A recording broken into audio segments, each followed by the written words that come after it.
Di antara kepingan sejarah yang terlupakan, tersembunyi sebuah kisah besar yang mungkin dapat mengubah cara kita memahami peradaban manusia.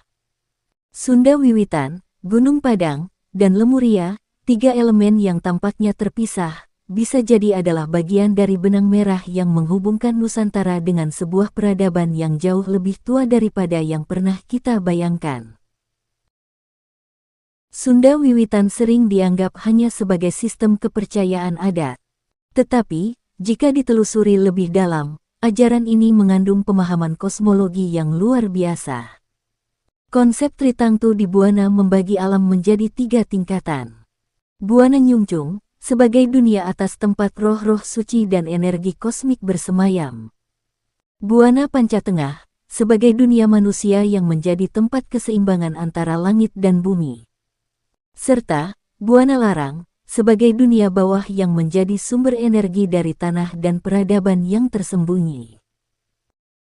Kepercayaan ini bukan sekadar animisme atau dinamisme biasa, tetapi sebuah sistem spiritual yang selaras dengan pemahaman kosmik dari berbagai peradaban kuno. Seperti Veda di India, filsafat Tao di Tiongkok, dan bahkan konsep spiritual dari peradaban yang diduga berasal dari Lemuria. Jika Sunda Wiwitan adalah sisa dari kebijaksanaan peradaban yang lebih tua, maka Gunung Padang bisa jadi adalah wujud fisik dari pengetahuan tersebut. Situs megalitik ini ditemukan di CIA Injur, Jawa Barat. Awalnya, dianggap sebagai bukit biasa. Namun, penelitian menunjukkan bahwa di bawahnya terdapat struktur buatan manusia dengan usia yang menakjubkan. Uji karbon menunjukkan bahwa lapisan terdalam dari Gunung Padang berusia lebih dari 20.000 tahun. Ini menjadikannya salah satu struktur megalitik tertua di dunia. Jauh lebih tua dari piramida Giza di Mesir atau Stonehenge di Inggris. Pertanyaannya adalah, jika peradaban manusia baru mulai membangun kota dan mengenal pertanian sekitar 10.000 tahun yang lalu, menurut sejarah resmi, lalu, siapa yang membangun Gunung Padang? Temuan ini memunculkan teori bahwa ada sebuah peradaban yang sangat tua yang pernah eksis di Nusantara. Sebuah peradaban yang memahami teknologi arsitektur dan energi, jauh sebelum peradaban Mesopotamia, Sumeria, atau Mesir muncul. Jika kita kaitkan dengan teori Lemuria, yang menyebutkan bahwa ada sebuah benua yang tenggelam di wilayah Samudra Hindia atau Pasifik ribuan tahun yang lalu, maka, Sundaland, wilayah yang dulu menghubungkan Indonesia, Malaysia, dan Filipina, sebelum tenggelam akibat kenaikan permukaan laut pada akhir zaman es terakhir, bisa jadi adalah sisa dari peradaban yang lebih tua yang pernah ada di Lemuria. Lemuria sendiri pertama kali muncul dalam teori para ilmuwan abad ke-19.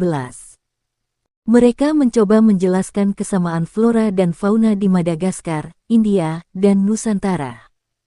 Tetapi, dalam perkembangannya, teori ini tidak hanya menjadi hipotesis geologi, melainkan juga spekulasi tentang adanya peradaban yang lebih maju yang mungkin telah hilang akibat bencana global.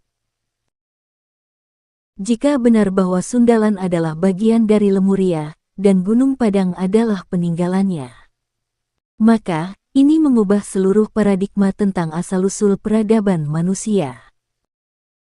Dalam berbagai mitologi di Nusantara, terdapat kisah-kisah tentang kerajaan besar yang tenggelam, peradaban yang hilang, dan banjir besar yang menghancurkan dunia lama. Kisah serupa juga ditemukan dalam mitologi Hindu tentang Samudra Mantan. Dalam catatan Sumeria tentang air bah yang memusnahkan peradaban awal manusia.